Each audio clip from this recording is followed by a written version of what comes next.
So now it's time to talk about my tips on finding the courage to tackle difficult situations. So my first point is, ask yourself, is this fear rational? So many fears are not rational. So for example, an irrational fear would be, I'm going to leave this house and something bad is going to happen to me. Could it happen? Possibly, but it's a very, very slight possibility. A rational fear, however, is, for example, I might mess up that interview. Well, if you've not prepared well for it, then probably you will mess up. If you've done everything, you've done your research, you know about the company, you've planned your outfit, you've rehearsed and everything like that, then you probably won't mess it up. So you have to kind of really listen to that fear and see, is it really rational? Have I prepared myself enough? And then, work from there. My second point is to practice, practice, practice. So this is one of the ways that you will overcome certain fears. So for example, I did have a bit of a fear about driving.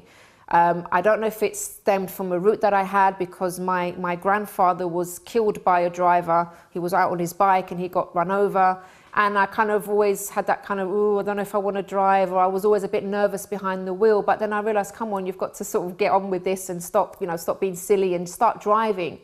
And I noticed that as I started to drive maybe 2 or 3 times a week, then the fear disappeared. But I remember when I first got into the car, I was shaking. I was so nervous. I was going really slowly. There were cars beeping at me behind me. I was making loads of mistakes. But then I thought, I'm going to stick with this, even though I kind of hated it. But by the time I'd practiced a bit and got used to it, I actually started enjoying driving. So many fears that you might have can be overcome by just actually going out there and doing the thing that you're afraid of.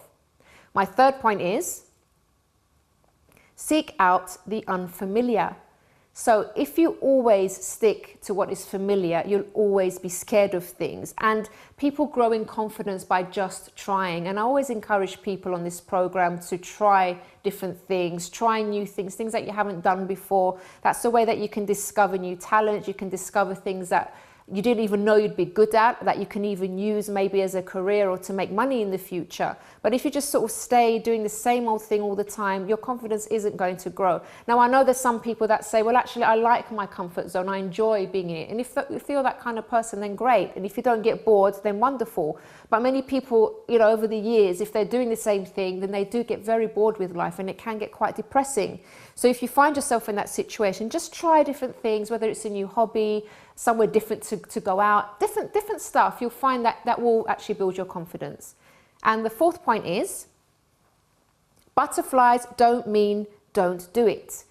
So some people think that if they feel nervous about something, if they feel, they feel those butterflies, it's a sign that they shouldn't be doing that thing. It's not natural for them to do. Well, actually, we all go through that, especially when something is new for us, if it's a new challenge, if it's something at work that we haven't done before.